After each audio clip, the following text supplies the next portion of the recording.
G'day folks, I'm back again. We've got progress. I was just sitting back, I've done a couple of little takes on vids. I've been here for about 15 minutes and this is my third attempt. Generally it just flows out of me. Well, at the minute, I'm a bit speechless with it all. Something's just come over me. And I've just gone into deep appreciation, and I'm very proud of myself for doing this. I'm no mechanic, guys. I'm really not. I started this channel just through a bit of fun to show what I'd done originally with my turbo hanging out the back. I was so proud of myself when I did that. I thought I'd do a couple of videos on it. And, 6 or 7 years later, 8 years later, I've got to the point in life now where I've just took a step back and I've just appreciated myself and my determination in what I'm done. I'm really proud of myself. I'm actually very proud of myself throughout the whole car. I've got no formal training or anything, This is just all through determination. Yeah, I've made a few mistakes. I've blown a couple of pistons up. Cracked the bore, smashed the bore on the other block, melted the piston on this one, or singed it. That's just through tuning. But we've got it all sorted now. And this is the first time that I've pulled an engine down just for something minor, the rear main seal. And going over it and checking it, I found a couple of other little things. But generally speaking, it's in terrific condition. I mean, the bearings, the tune, the oiling system, all the little mods that I did to this block, it just works. And it's been so reliable. I'm not that hard on it, guys. You know that in the video. I don't beat on it and torture it. I respect it because I know, if you break it or hurt it, it's going to cost a lot of time and a bit of money, and a fair bit of money. If you look at it, these things add up. So I sort of just hold back that little bit. It's more about the enjoyment of driving it rather than being the quickest person there. Is trying to improve my driving skill, just creep up on it all the time. Just get that little bit faster, a little bit quicker, and that to me is the ultimate fun. Coming back to your engines, your mechanical side, trying to get in one with it all and get a great deeper understanding, and try and do it all yourself and learn along the way without making too many expensive mistakes. And that to me that's what it's all about. I enjoy it just as much working on this than I do driving it. Towing it down there in that trailer that I built about 3 or 4 years ago. Yeah, for me, it's very satisfying, and it's incredibly beneficial in my life. So I'm very proud of it. I'm just sitting back looking at it and thinking, well, that's a well sorted out little combination. It's nothing too crazy. It's only got the 230 hydraulic flat tappet cam at 50 thou, 230 at 50 thou, which is on the inlet and then exhaust.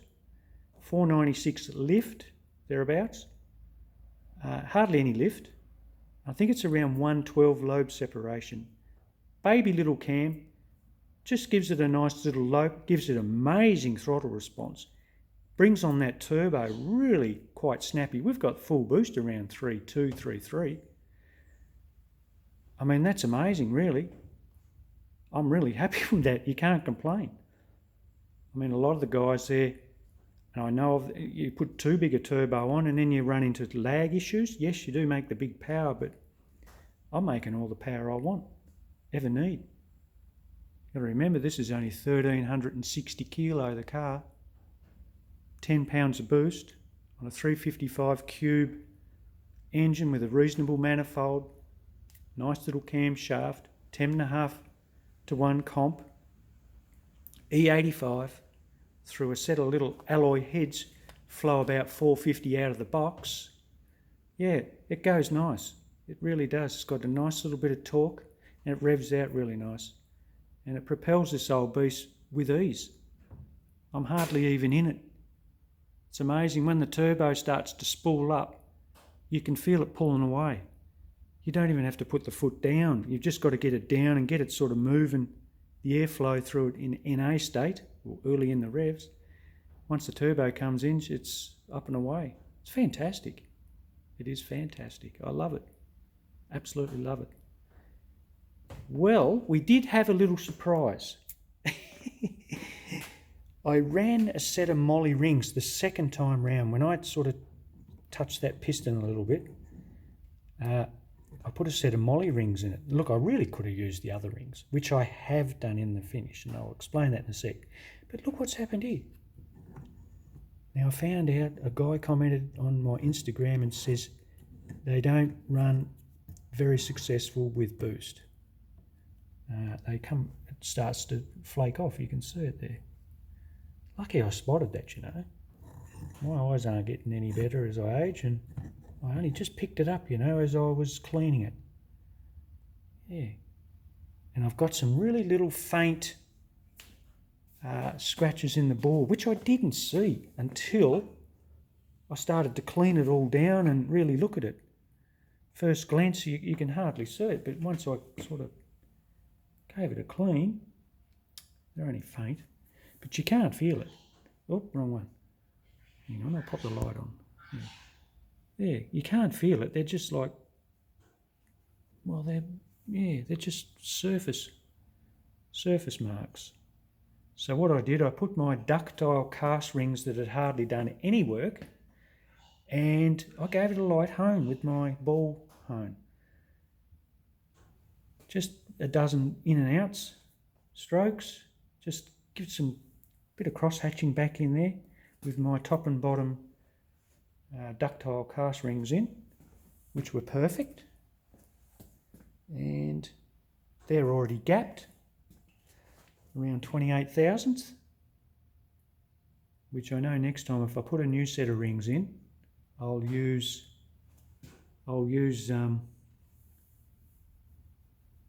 go back to about 25 thousandths. I think it's unnecessary at the boost level I'm running to go too crazy. I looked at the chart and they're saying 24 to 28 with some boost. So yeah, that's what we're going to do. But for now, we've popped them rings back in. It's beautiful. Run it all there. We've got the rear main seal in, nice and tight and snug. Got that new bearing on the conrod that I must have had a bit of squaw for a little bit of material get in after I did the oil mod. I cleaned it too, you know. I had the pressure cleaner in it and I spent hours on it and blowing it out with the compressor. But yeah, anyway. This is, look what I've done here, guys. I've pulled this off, or cut it off. Stay there. That's the cam that runs for the standard fuel pump. I had it in my crazy head. I wonder if that'll ever vibrate. But I know the camshaft runs half speed. But still, so I ended up doing that little mod. So that's all torqued up to spec with some Loctite. I've just zeroed out the chain. I haven't gone advanced it or retarded it, just kept it simple. Great little Rollmaster double row chain. Yeah, it's great. It's nice. It's all come together beautifully. I've got my head. Which one? Here we go. Yeah, this one here. I had a helicoil put into it. Yeah. It was stripped. Got to be careful with aluminium. Can't go too crazy with it. Yeah, I learnt on that one. I just put too much on it and just stripped half of it out. And I felt it go and I stopped, and I didn't bother going any tighter or pulling on them anymore. But it never leaked. But anyway, I got it done. So clean them up and I'll be able to pop them back on. I've got my manifold welded up here. That's my I had my water return from the back of the heads up in here that was running to the front of the manifold, just so we didn't get any, they say steam in under here. Look, I ended up calling it. I said, no, I'm running E85. We've got alloy heads. This thing runs super cool. I mean, I can't even get any temp into the rotten thing. 180 is the best I can do on a hot day. It's just incredible how good E85 or ethanol is as a fuel. It just runs so cool. I mean, when I had pump fuel or 98 octane running through this, I had terrible time with detonation. I was pulling timing out of it. A lot of timing. I've got a lot more timing in this now than I've ever had in pump fuel, and it was always running hot. I had a job to keep the engine cool. It was always up around 220, 230. Then your cylinder temps increase, and that's when you're having all these issues. Well, E85 solved all of that. It's just an amazing fuel. It really is. I think it's going to be the fuel of the future. I think fossil fuel's on its way out, or pump fuel's on its way out, and I think ethanol blends, sustainable, friendly ethanol blends will be choice, especially for at the track and selected cars that really can benefit from it. So I'll flip it over. Oh. Yeah, so we've got her all together now. We just need to put the sump on, which I've got to clean up and prepare it. I'm going to paint it all black. So I'm going to do the sump, do the block, and I'm actually thinking about doing the timing case as well, and that, as well as the manifold. The heads I'll polish up, and I've got those really nice alloy valve covers, and we've got this showpiece here. Well, that's what I think it is. It's a showpiece. It's a beautiful bit of work. We'll polish that up, and I think that'll be enough bling in under the hood, and have it all sort of nice and black, a gloss black. So I'm excited to do that. Yeah. Oh, can't wait. Just can't wait. I'll show you this, guys. Got a quick one. Here's my little stage 2 pump. I just pulled it apart just to inspect, check it out. Works well. Oh God, this is an amazing thing. An amazing thing. It's a stage 2. This is a little bit more aggressive than my first one. And it's amazing what you can do to standard stuff. Like, this is standard volume pump.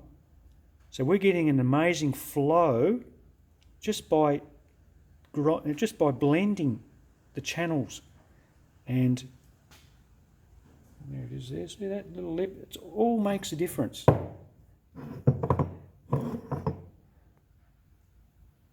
The block of the block, or the engine block, cuts through here. This is where it sucks the oil from the engine block or from the pickup.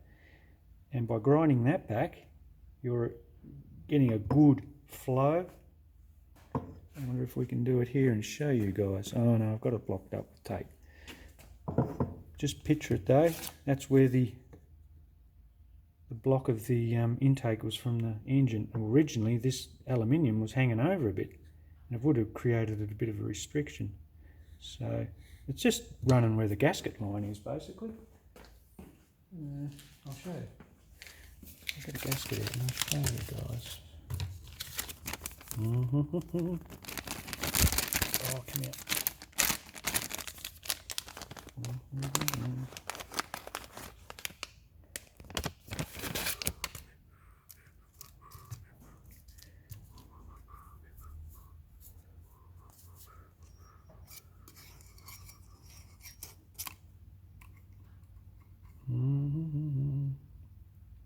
There we go. There we go. Just basically go to the gasket line. So that's the block. That's the outline of the block.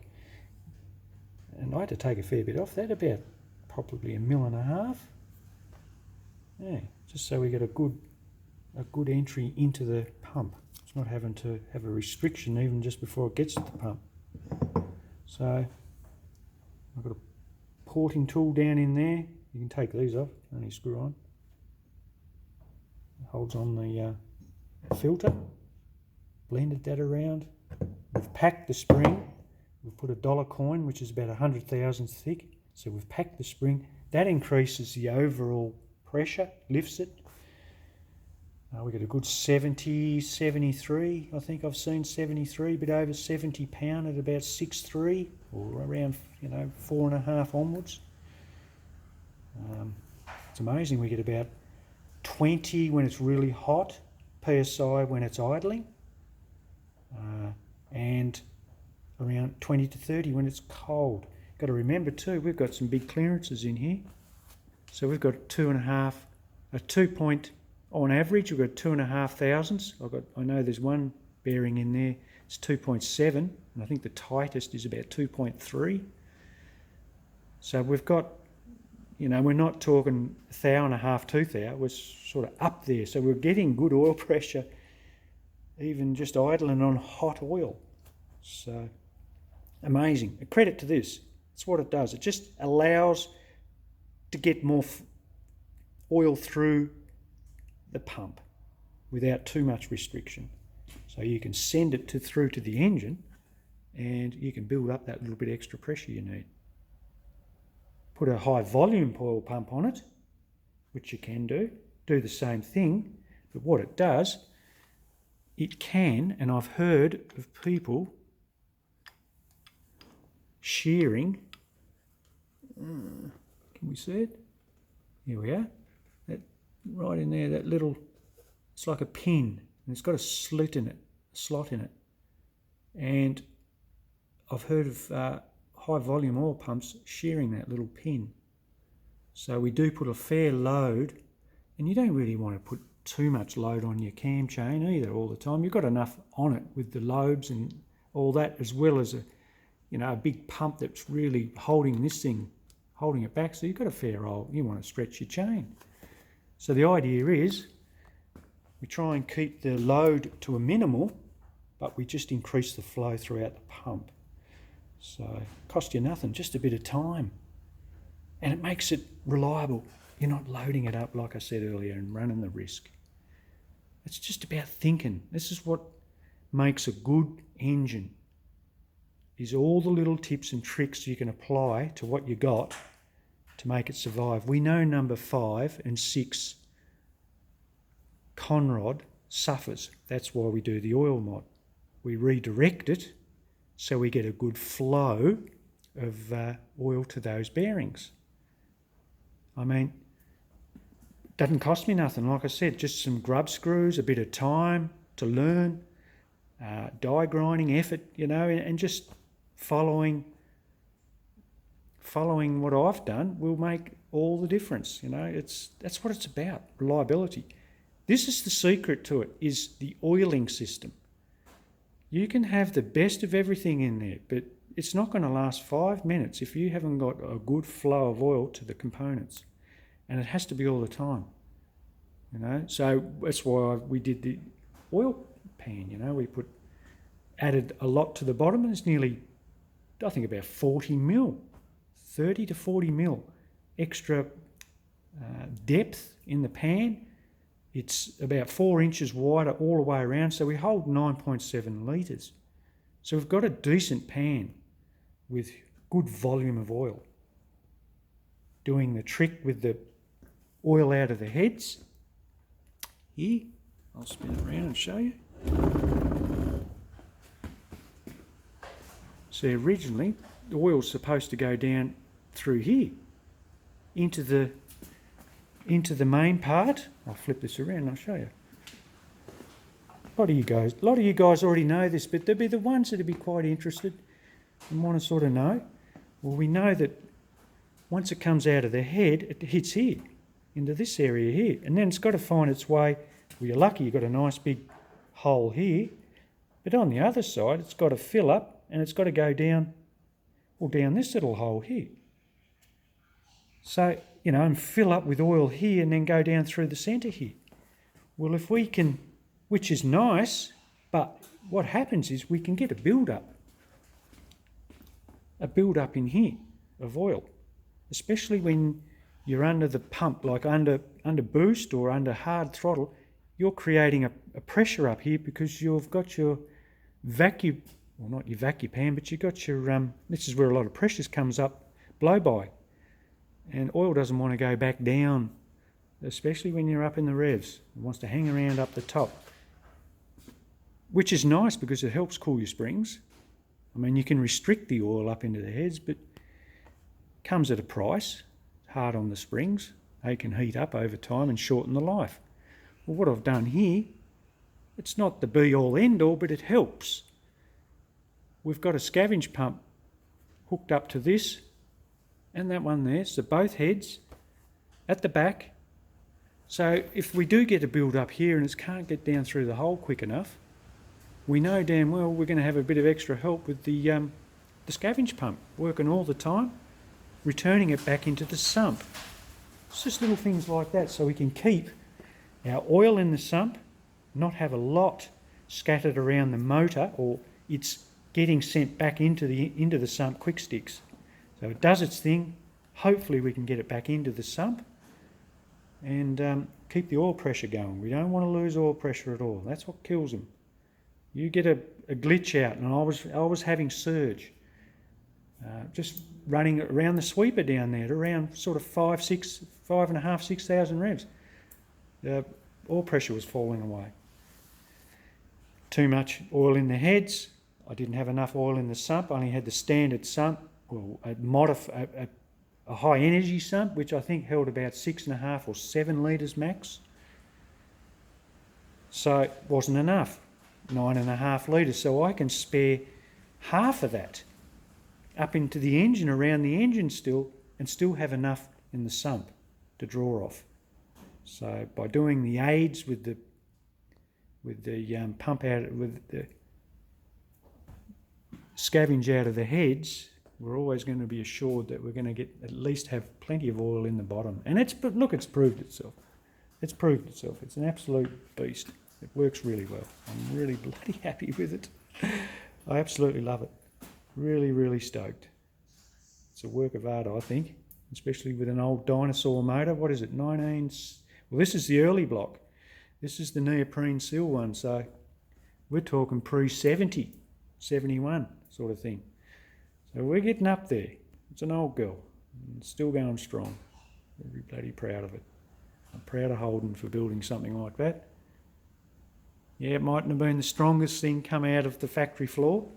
Had the weak little rods in them and that, but geez, with the stuff we got today, with the good rods, reasonable crankshaft and good tough pistons, girdles, studs, all that sort of jazz, it's amazing how much you can get out of these and do it successfully. Wow, it's awesome. Well, folks, I keep saying it every time I put a video up, but goodness me, what's going on in the world, eh? Really? What is going on? It's unbelievable what's happening now. If you've got eyes to see and ears to hear, you'll know you'll know something's not right. I mean, if you've buried your head this late in the game, well, you may as well, and you don't want to know, well, you may as well turn the thing off, turn this video off, because now we are so deep into this awakening, like nothing mainstream, well, nothing out on mainstream has come as huge news, and I don't think it will. We've got doctors now saying, well, scientists that have made the vaccine, they're saying that it doesn't stop transmission. And a lot of people are going to be pissed off about that. I would be pissed off about that, because a lot of people took that shot based on the fact that it stopped transmission, help your child, whatever, protect your neighbour, So if you got the shot, you weren't going to give it transmission. You weren't going to spread it to anyone. Well, they fucking, sorry for the F word, they lied. They absolutely lied. It doesn't stop transmission. So if they can lie about that, folks, what else are they lying about it? Yeah. Well, they're doing terrible things. We know some of the ones that, look guys, the ones that are tuned in and are taking note, look what they're doing on TV now about all this cardiac arrest business and SADS, sudden adult death syndrome, all that. They're trying to normalise this crap. Once again, they're lying to us. And I'm sorry to tell you folks, but it's not looking real good. It's not looking real good in that side of it. A lot of people have been duped, and I really feel for a lot of people. I tried to warn a lot of people. No one had listened. It was like I was invisible. Yeah, I don't know. A couple of years, I knew straight away. I woke up pretty quick to it all. And I tried to talk to a lot of people around my local area and spread the news and say, look, don't take it. Oh, but I want to travel. Don't take it, It's not good. It's not tested. They'd rushed it into it too quick. I knew the big agenda about it all, but I just tried to tell people and they wouldn't listen. Now we're a couple of years in and I'm hearing a lot of stories of people being around here too, around in my local area. It's bloody terrible. It's affecting a lot of people now. It really is, and it's going to have to come out. It is coming out, and it won't be long where it'll all just overflow, and people they're going to kick back. Their government, the government have done this. You guys need to get this in your head, that the global government are nothing but, they're evil. They are evil, our government. The American government, British government, Australian government, all the Western, a lot of it, they're corrupt. Look at the Chinese. Look at the CCP over there. They're mad. They're crazy. So, but remember guys, don't go down the gurgler and get all depressed and too upset. There actually is a silver lining to all of this. We are going from dark to light, and I tell you that that's the truth. That is the truth. This earth, this reality that we've been living in has been an absolute lie. I watched a video, I was given this video to watch, and it's a history on earth. And they've had technology thousands of years ago and even up a few hundred years ago. We've had technology that far surpasses what we have today. You know the video with Michael J. Fox in it and that other dude called Back to the Future? Well, that's where we're heading. We are going back to the future. I know that sounds crazy, but it only dawned on me the other day when I watched this video. It's the lost history of Earth. And we have been programmed, mind-controlled on such a level that it blows your mind. Once you start to find out what's really going on in the truth, it friggin' blows your mind. And it's been blowing my mind the last few days of this information. They had free energy hundreds of years ago. Look at the architecture on some of those buildings with the domes. Look at the White House in America. Look at these ones with the domes on top. They were antennas, they were beacons for free energy, etheric energy, and they were converting it, and that's all gone. You don't see that. The bloody, oh, geez, we've been manipulated. We really have. We think we're a advanced modern society. We're not. We're in the dark ages. It's changed my perception now. Back in the day, they had med beds, quantum healing, where they were using frequency for healing. And this was back before the dark ones took over and dulled us down and manipulated us. Look what we're doing today. Look what medicine is. It's a sickness industry. It doesn't really heal. I know that for a fact. I know that for a damn fact because my wife had MS for about 11 years and we were sucked into the health system thinking they were going to help us. One of those medications, which was Tysabri, my wife tried, she had a violent reaction to it. A reaction was an infusion, and within 4 to 6 weeks after that, she couldn't walk. Nearly killed her, and it was horrific. It really was. That was the lowest point in my life, was when I was watching my wife nearly flame and die in front of my eyes. She was in bed, she couldn't get out. I had to use a sling to get her out. She was basically like a vegetable in bed, wasting away because of that rotten medication from our health system. Oh, it's got me all emotional now. Sorry guys, I don't mean to get upset, but when you find the truth, it makes you livid. I've been so bloody wild about it all, but it's made me the person I am today, and that's an incredible beacon of truth. I know I sound crazy, but it's not, because I found out that the medical system don't give a shit about us. We found alternative natural medicines, plant-derived medicine that has saved my life, saved my wife's life, and has given her life back. She's not quite walking yet, but she's been getting out of bed the last bloody week. So from a point, and she just looks well. She looks happy. She's got her life back. And I mean, we haven't touched the medical system in the last 3 years, 3.5, 4 years. Stay away from them. They're buggers. They just don't care. They just try. We're like guinea pigs. That's all we are. We're just guinea pigs to them.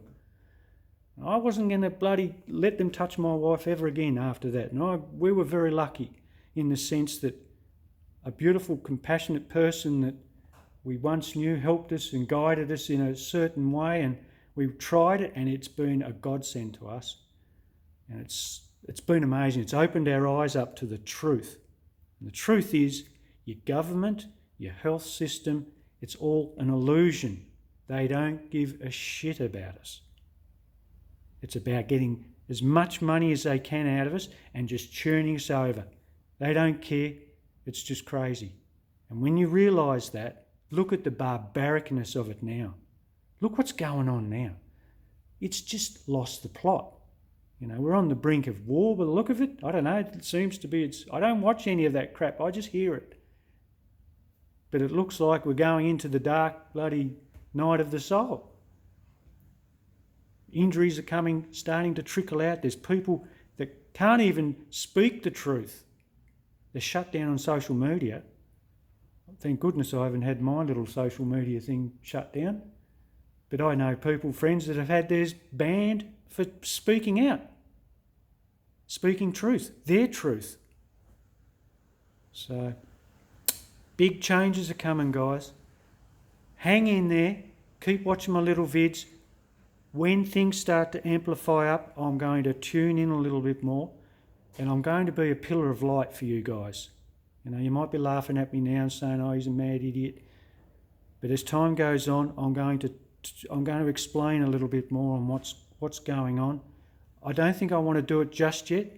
I think we'll wait as time goes on. When things start to really become very obvious, I will start going up a little bit further. And I want to go on a journey with you guys as well with my cars. I love my cars. Can't stop that.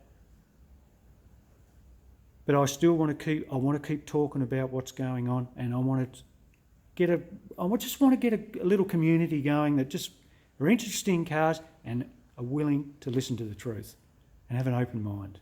That's all. All right, folks. Well, it's 34 minutes. It's one of my longest ones. You're probably going to find that I'm going to be a little bit more. I do put on a bit of a. I don't know if it's a persona I have done. You've probably noticed I've changed in the last couple of years. I've felt an immense change in myself, guys. I'm not doubting that.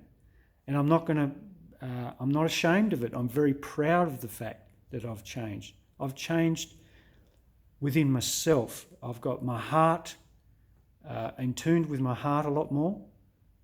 I've always been a very compassionate guy and been a very giving sort of a fellow. I'm going to continue. I want to give more. I want to help humanity in any way I can. And I'll keep doing this stuff.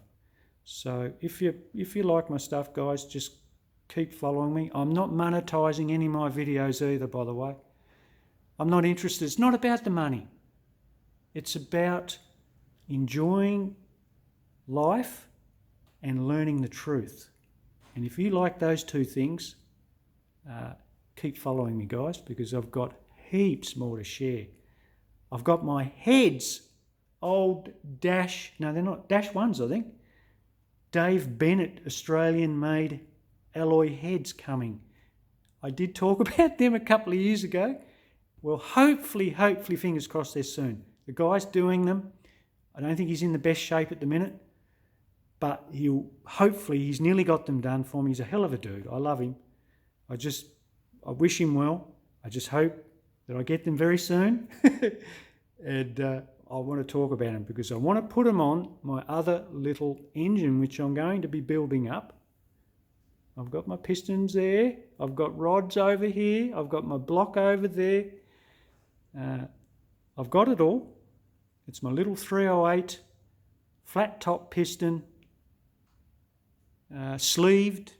I think it's 40 thou up, those pistons. I don't mind boring it out to 40 thou. And we're going to do the oiling mod the same as this little engine. So we're going to go over it in detail again because I won't race a little motor or put it under any little bit of stress without doing that mod. I swear by it because it's unbelievable. It's incredible. All right, guys. Well, that's enough of my ramblings on. I'll pop one up soon, maybe when I get the heads and a bit of paint and this and that, and we'll talk. Another cup within a week to 2 weeks. I know I've been dragging out, but they'll get tighter as they'll go along. It's not easy doing videos when you're only working at a snail's pace on this engine. But we'll tighten it up a bit more and we'll keep going with it. All right, guys. Well, stay safe, and I'll catch you on the next one.